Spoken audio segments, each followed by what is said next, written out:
কক্সবাজারের টেকনাফ একটি নাম যা বহুদিন ধরে রাজনৈতিক উত্তেজনা, মাদক চক্রের রাজত্ব এবং ক্ষমতার নিষ্ঠুর লড়াইয়ের জন্য পরিচিত।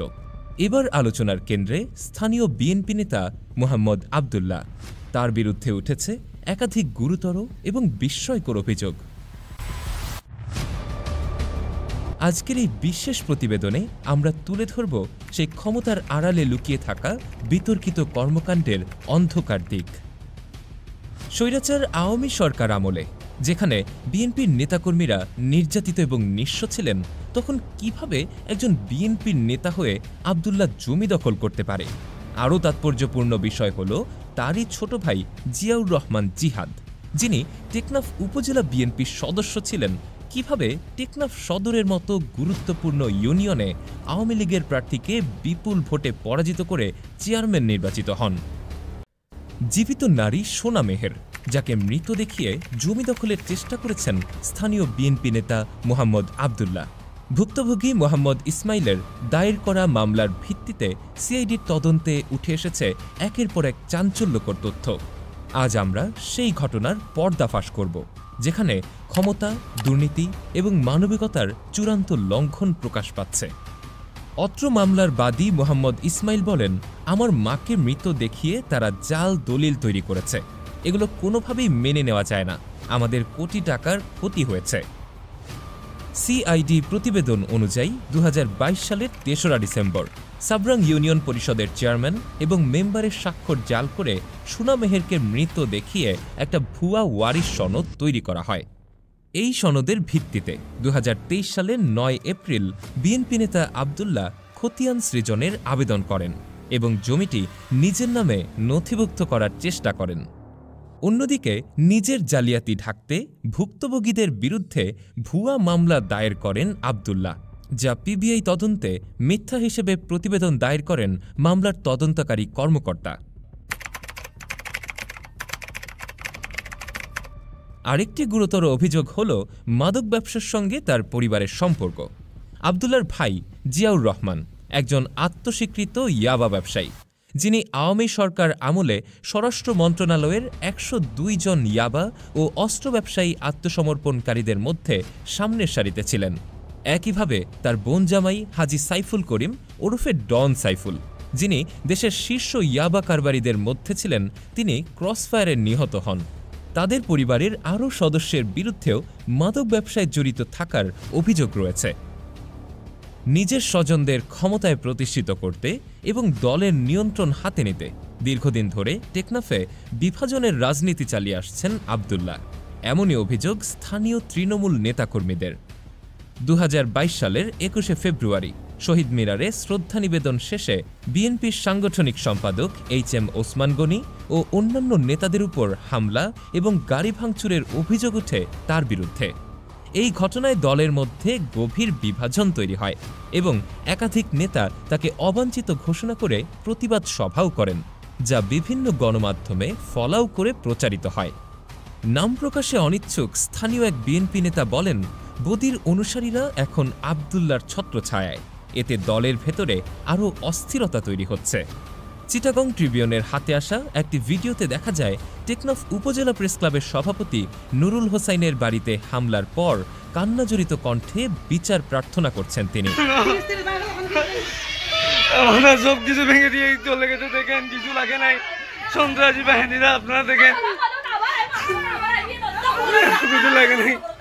ভিডিওটি নুরুল হোসাইনের ছোট ভাই ইমান হোসাইন তার সামাজিক মাধ্যমে প্রকাশ করলে ঘটনাটি নজরে আসে প্রতিবেদকের।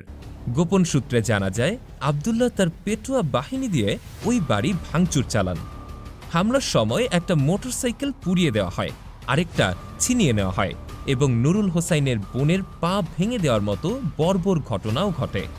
চলুন এবার সময়ের ধারায় পেছনে ফিরে দেখি। নির্বাচনী লড়াই, রাজনৈতিক দ্বন্দ্ব ও পরিবারের অভ্যন্তরীণ বিষয়গুলোর মাঝে এক অভূতপূর্ব দৃশ্য উঠে এসেছে টেকনাফের রাজনীতিতে। একদিকে বিএনপি নেতাকর্মীরা স্বৈরাচার সরকারের নির্যাতন ও নিপীড়নে অতিষ্ঠ, অন্যদিকে আবদুল্লাহর পরিবারের সদস্যরা ক্ষমতা দখলের সংগ্রামে রত।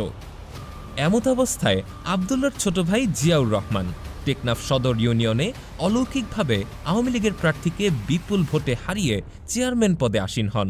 তার কর্মকাণ্ড নিয়ে বিস্তর আলোচনা চলছিল। বিশেষত 2021 সালের 21শে সেপ্টেম্বর অনুষ্ঠিত অবৈধ নির্বাচনে অংশগ্রহণ, যেখানে বিএনপি নির্বাচনে না যাওয়ার সিদ্ধান্ত নিয়েছিল, তা জনমানসে নানা প্রশ্নের জন্ম দিয়েছে। বিএনপি থেকে আওয়ামী লীগে প্রবেশ করা, ইয়াবা সম্রাট বদির নেতৃত্বে নির্বাচনে অংশ নেওয়া এবং পরে জাতীয় নির্বাচনে আওয়ামী লীগ প্রার্থীর সাথে আনন্দ মিছিল সহ নানা কর্মকাণ্ডে অংশগ্রহণ, এগুলো সবই ঘটেছে নিকট অতীতে। তবে পরিস্থিতি ঘোলাটে হয়ে ওঠে যখন 2023 সালের 28শে ডিসেম্বর কক্সবাজার জেলা বিএনপির সহদপ্তর সম্পাদক হাসান সিদ্দিকী স্বাক্ষরিত একটি সংবাদ বিজ্ঞপ্তিতে আবদুল্লার ভাই জিয়াউর রহমান জিহাদকে টেকনাফ উপজেলা বিএনপির প্রাথমিক সদস্য পদ এবং সকল পদ থেকে বহিষ্কার করা হয়। 5ই আগস্টের পর একই মামলাকে ট্রাম্প কার্ড হিসেবে ব্যবহার করে 3 ভাই পৃথক পৃথক মামলা দায়ের করে বনে যান নির্যাতিত বিএনপি নেতা। এখন আবদুল্লাহ এবং জিয়া 2 ভাই মিলে টেকনাফ বিএনপির নতুন একটি গ্রুপ প্রতিষ্ঠা করতে সচেষ্ট এবং এর মাধ্যমে বদির প্রদত্ত অবৈধ চেয়ারম্যান পদ টিকিয়ে রাখার জন্য তারা নানা তদবির চালাচ্ছেন।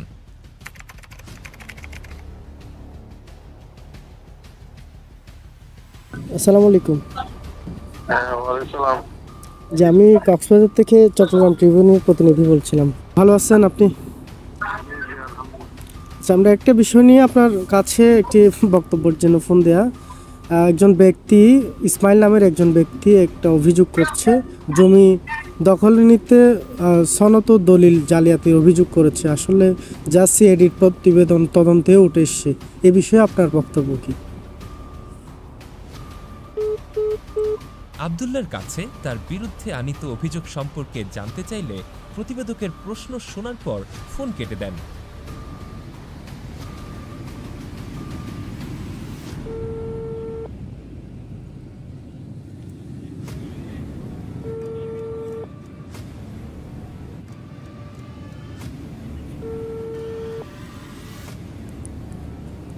পরবর্তীতে যোগাযোগ করার চেষ্টা করলেও তিনি সাড়া দেননি। জমি দখল থেকে শুরু করে রাজনৈতিক আধিপত্য এবং চাঁদাবাজি, বিএনপি নেতা মোহাম্মদ আবদুল্লার বিরুদ্ধে অভিযোগের পাহাড় জমছে। এখন প্রশ্ন উঠছে, এসব অভিযোগের তদন্ত হবে কি? স্থানীয় জনগণ, দলের নেতাকর্মীরা কি দাবি করছেন? তাদের আশা কেউ যেন রাজনৈতিক প্রভাবের কারণে এই মামলাগুলোকে দমিয়ে না দেয়। এই অভিযোগগুলো দলীয় এবং আইনি উভয় পর্যায়ে কিভাবে সমাধান হবে সেটাই এখন দেখার বিষয়। আবদুল্লাহ গ্রুপ কর্তৃক টেকনাফে সেন্ট মার্টিন ঘাট থেকে স্থলবন্দর পর্যন্ত ব্যবসায়ীদের জিম্মি করে টাকা আদায় এবং প্রাইভেট কার থেকে 200 টাকা করে তোলার অভিযোগ কতটা সত্য জানতে চোখ রাখুন টেকনাফের নতুন বদি বিএনপির আবদুল্লাহ দ্বিতীয় পর্বের অনুসন্ধানে। আজকের মতো এখানেই বিদায় নিচ্ছি। বিস্তারিত প্রতিবেদন শীঘ্রই আসছে চিটাগং ট্রিবিউনের অনুসন্ধানী প্রোগ্রাম চিটাগং ইনসাইটসে। আমি ইব্রাহিম খলিল। ভালো থাকুন, সুস্থ থাকুন, আবারও দেখা হবে।